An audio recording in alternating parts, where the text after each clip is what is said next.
right, well, welcome everyone. Hey, Josh, we went to DC again. Do you think we made a difference this time around? I sure hope so. Definitely was one of those years where we needed to make a difference.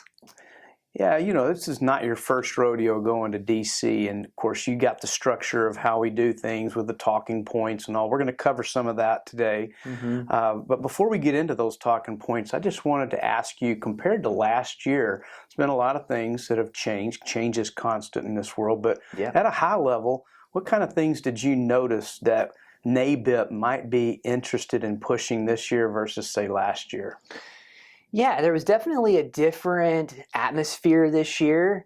They kind of kicked it off with some changes, a new Bill of Rights, them coming out with this notion that they want to focus more on a proactive style versus a reactive. I think the comment was NABIP's great at playing defense, but not as great at playing offense. So there was a lot of talk about that. I think they're really looking to develop more AI. They had Chris Dancy come out, who's coined the most connected man in the world. Certainly a great presentation from him about how he's connected AI in every facet of his life, but now trying to implement that in some of the tools that NABIP offers, better website, an online app. Even this conference had its own app. So I feel like they're making a push in the right direction. And then of course, it being an election year, a lot of talk about the upcoming election, and Amy Walter come in as the guest speaker, who was also the keynote speaker from 4 years ago.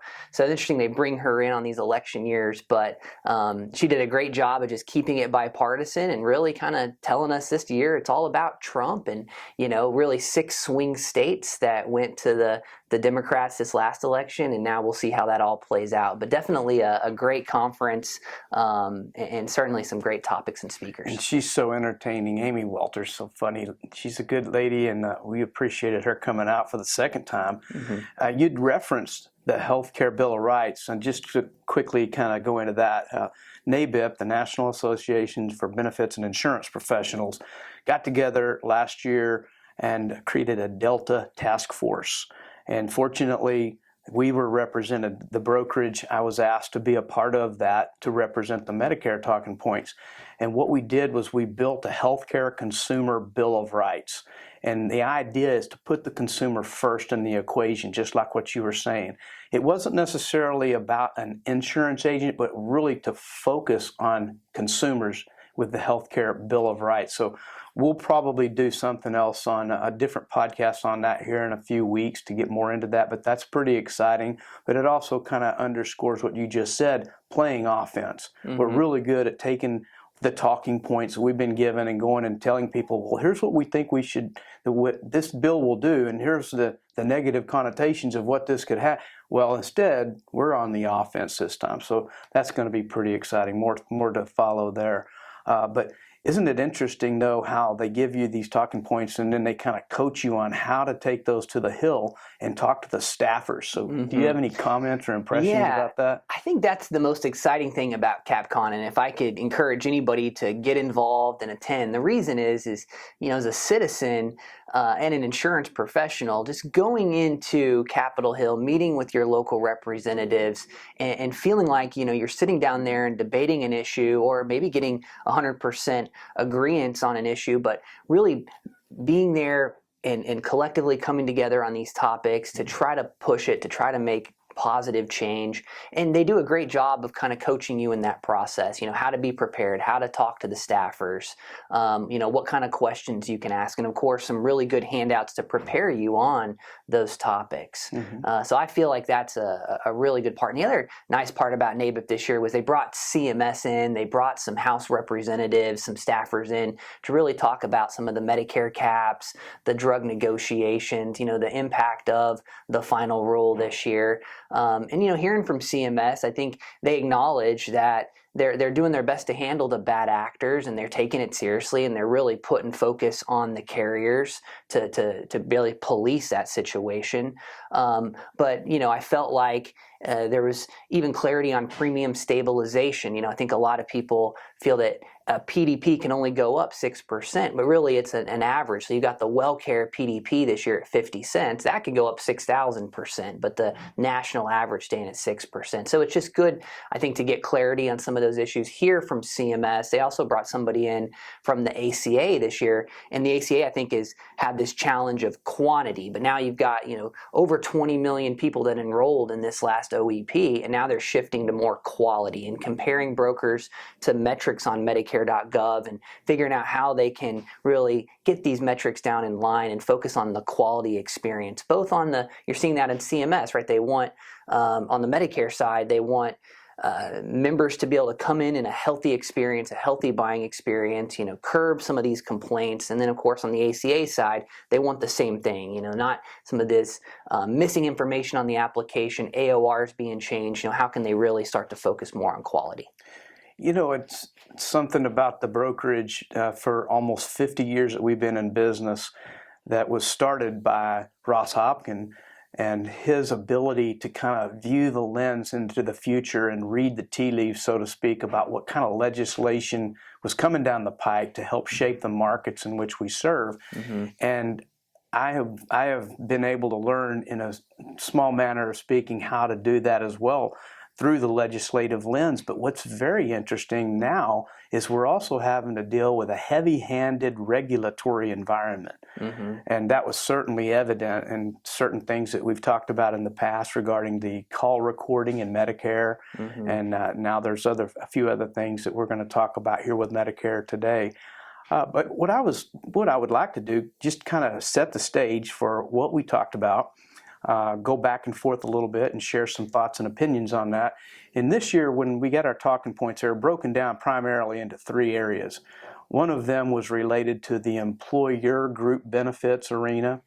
Of course, Medicare was another of those huge categories for talking points. And then lastly, it was all about things related to the affordability and transparency so that we can have more of a consumer-like experience in buying health insurance. So if it's okay with you, I'll kick off and talk a little bit about the first category, which is preserving and strengthening the employer-sponsored health coverage. Then I'll throw it back over to you for some Medicare comments, if that's all right. That sounds good.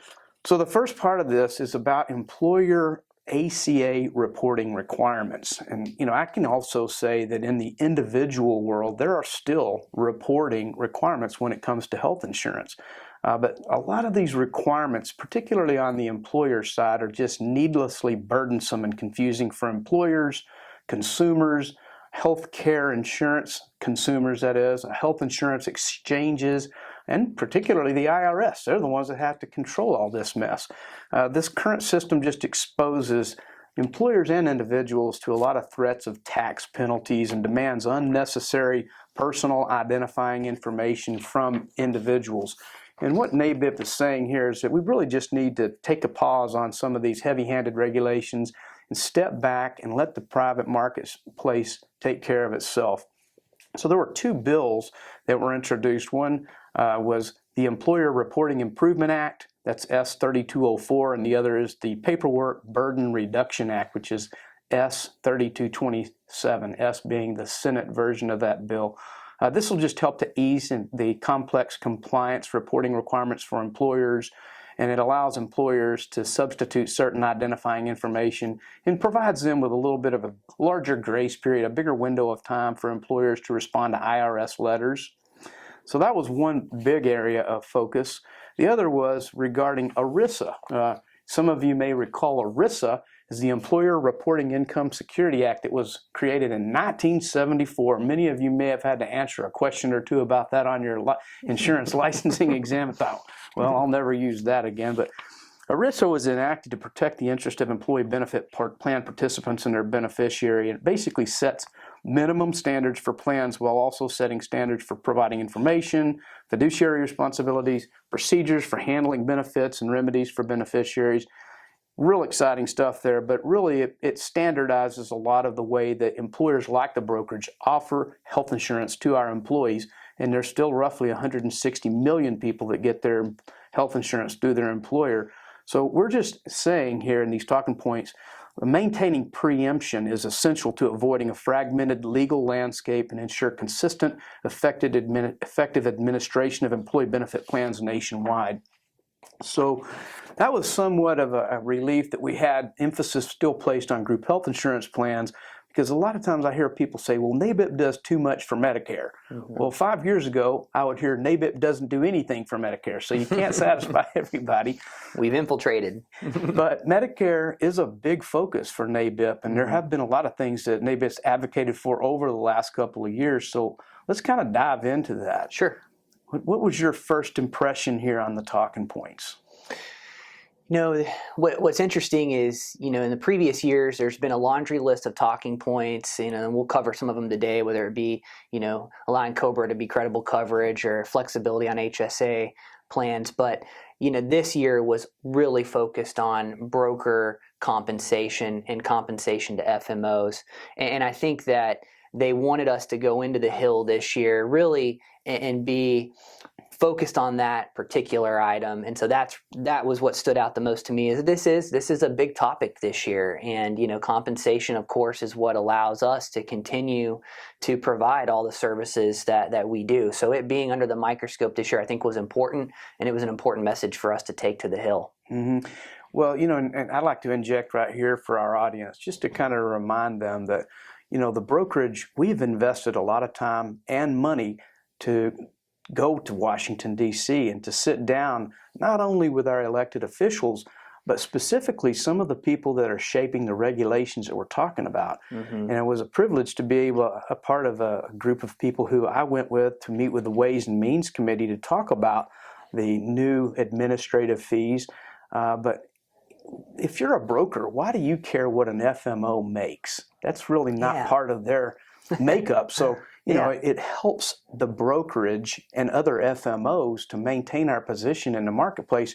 So what are we getting for that override expense? What do we do to justify our position? Yeah, that's a great question. In fact, I thought going into these Hill sessions that we would have to really explain our role in this business. We've been kind of coined as this middleman, right? And that's why they're under this target of FMOs. But it was refreshing that these staffers on the Hill knew what an FMO was. There had been a lot of lobbying around this topic. There had been a lot of education. I think CMS now understands the role of an FMO perhaps more than ever before. And NABIP puts out a great one-pager, where it outlines a lot of that. Everything from contracting to certifying to helping with call recordings. If you look at the last 2 years of regulations, we've carried a lot of the weight, whether it be helping find the number of plans that you represent and the number of companies to insert into those disclaimers, approving the marketing material that you submit into CMS through HPMS, which we actually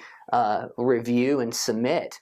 When you look at even the changes that they've made to the way that you can market. I mean, we've had to educate consumers or agents and consumers on those processes. But, we provide lead support. We provide materials and marketing support, client escalations, all kinds of resources out there that would go away.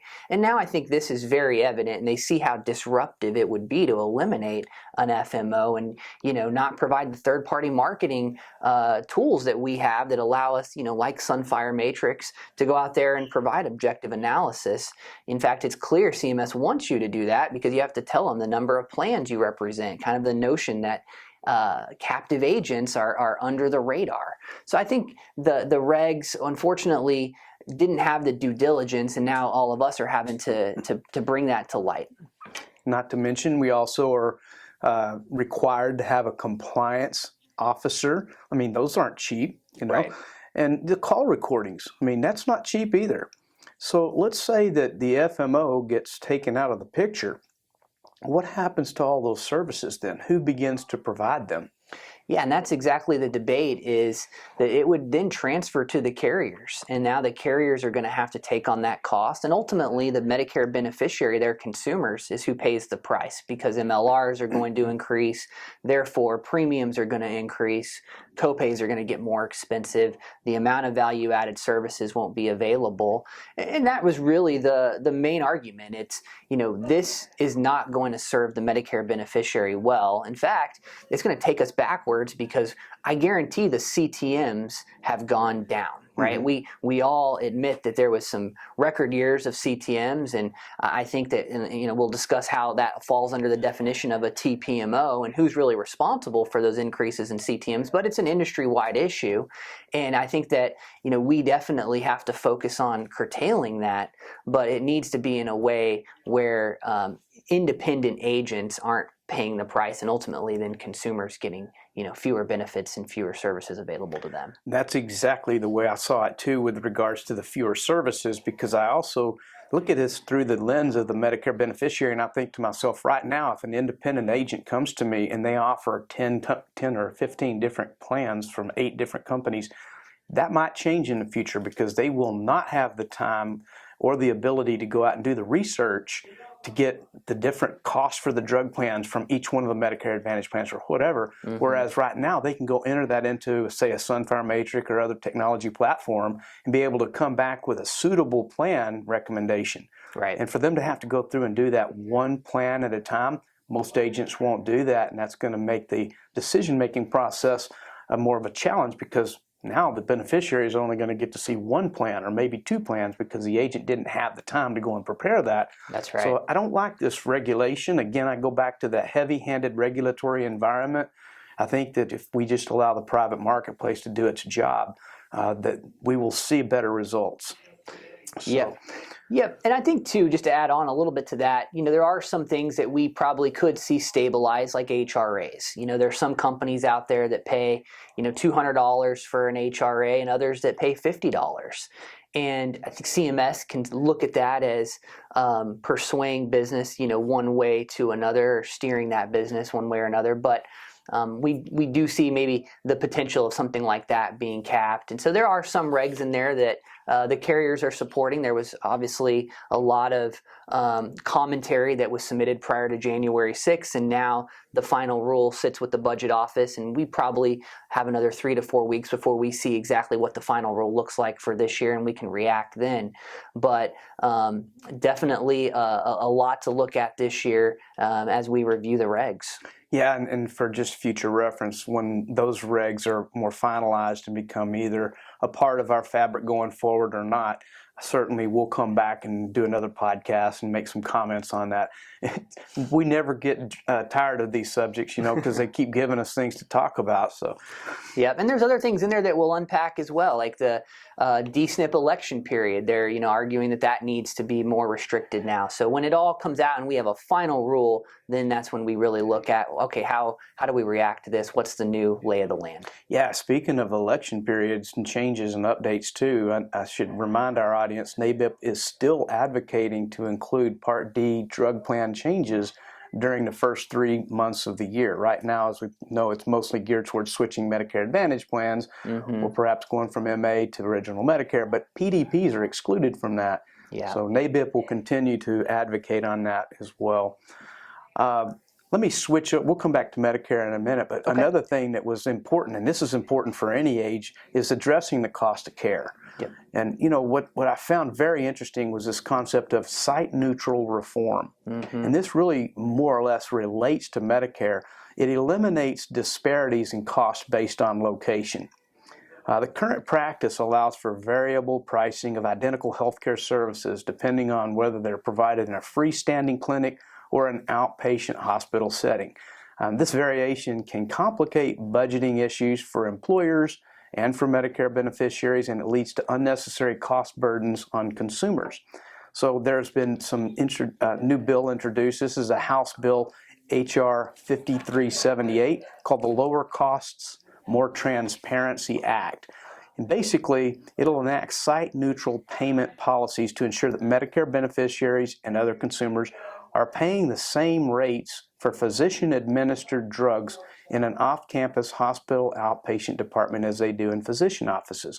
So let me give an example. Let's say if someone is diagnosed with cancer. They need to go have a round of chemotherapy or radiation. And let's say a setting A, let's say that cost is $500.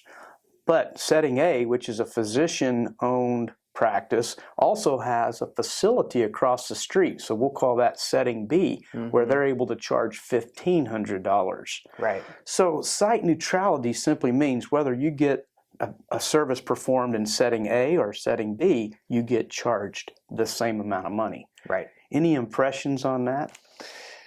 No, I think people get caught by surprise a lot, and it shows up as a bill after the fact, and they just assume that this was going to be a standard procedure where they go in and they pay the normal copay that's outlined in their Medicare Advantage plan or with their Medicare supplement, whatever the cost that was going to be covered that Medicare didn't. But then they get this bill that comes in and it's not covered by any of their excess charges or any of their Part B services. This is a facility fee that really catches people by surprise.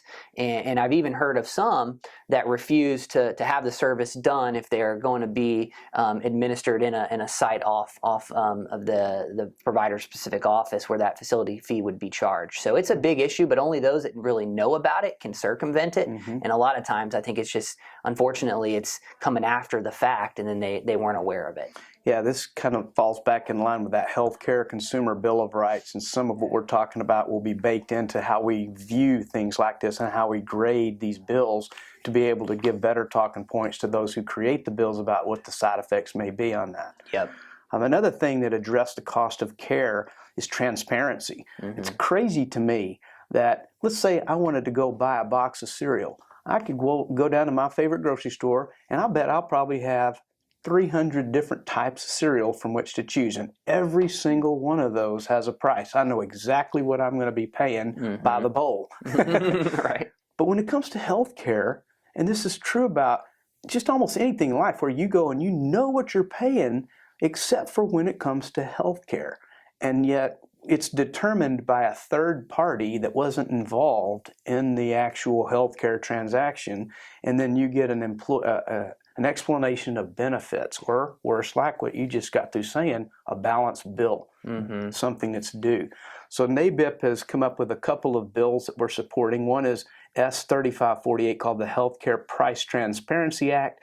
It basically is a way to help individuals, employers, and unions nationwide that are blocked from accessing and auditing much of their own healthcare claims data to have more access to the healthcare data. I mean, my gosh, we are an information society, and yet we don't even know what it costs to have an MRI or a pap smear or a physical exam. Another couple of bills, HR 1843, the Telehealth Expansion Act of 2023. We know from the pandemic a lot of our world changed, and one thing that was good about what happened there, kind of an echo effect, was that cost of care was addressed with more telehealth visits. People really were kind of shy about using telehealth until the pandemic. Yeah. Well, some of those liberties that were granted for telehealth are going to be taken away at the end of 2024, and in particular, as it relates to a health savings account and how those costs can be given up front without having to meet the deductible. So if I needed to have a telehealth visit, I might be able to just pay $25 and get whatever I need done. But at the end of this year, that goes away. And if I have a $5,000 deductible to satisfy, I have no telehealth until I meet my $5,000 deductible. Right. That flexibility is going away at the end of the year. HR 1843 and also Senate Bill 1001 have been drafted in order to keep that extension in place permanently. So that'll be helpful for cost of care. So swinging back, though, to you, Josh, let's talk one more subject here about Medicare. We talked a little bit about the burden of the third-party administrator or third-party marketing organization, a TPMO, having the definition of agent and broker included. We both know that what agents and brokers do is not what a general third-party marketing organization has done. Correct. There's not necessarily a bill here by which to cite, though, unfortunately, because these, again, are regulatory issues. Yep. So we argued a lot about that, and unsuccessfully, unfortunately, last year. Is there any change that we can give hope that an agent and a broker will be removed from the definition of TPMO? Yeah, it's an important subject, and I think agents are adversely affected by some of the regulatory changes, specifically around the increase in CTMs, and the call recordings is a perfect example where agents really weren't responsible for that increase in CTMs. It was more driven by call centers and lead aggregators that are also bucketed into that definition. But they really took the brunt of the regulatory action because the call centers were already recording all their calls. So this was really just a new provision that impacted agents who really, you can't say we're to blame in this scenario. But needless to say, there's some silver linings there, and agents are now recording calls. And when there is a complaint that comes in, they've got a recording that can indicate exactly what was said, and then there can be a conclusion to that complaint. But I think that as you take it even further now, and they're using this same issue to really try to now eliminate a lot of what agents have available to them through their FMO. It's even more important to put clarity through that definition, because a call center does not do business the same way as feet on the street agents. And when you look at the retention of an agent, it's very high. They service that beneficiary. It's not just a transaction. It's for years to come. They're reviewing their drugs. They're reviewing their doctors every year to make sure that's the right plan moving into the new year. In call centers, it's a transaction. You're never really going to deal with the same person, and that is really what developed a lot of the complaints. So when we dissect TPMO, and now the fact that people know what an FMO is, there's more clarity to that. There's more dialogue and discussion around what is this role in the industry. And when the carriers provided their responses this year, every single carrier's response that I read had 2 or 3 pages on what the role of an FMO was and how they really helped the channel and the agent. I think that the carriers need to take that another step and start to also support us on this notion that really call centers should have different rules than field agents and then lead aggregators too. When you look at how often a beneficiary is contacted, we know that there's selling of a lead over and over again. They get permission to contact, and now that lead is being sold to another third-party marketing organization and over again, and that's why seniors are upset that they're getting so many calls.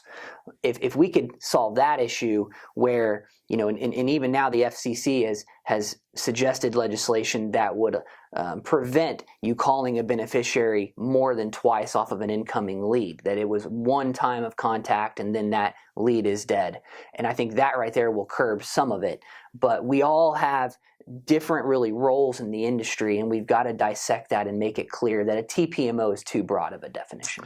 I thought it was interesting because in the general sessions, we heard from Jonathan Blum, who is one of the top officials at CMS. Mm-hmm. And he gave some information suggesting that complaints were up.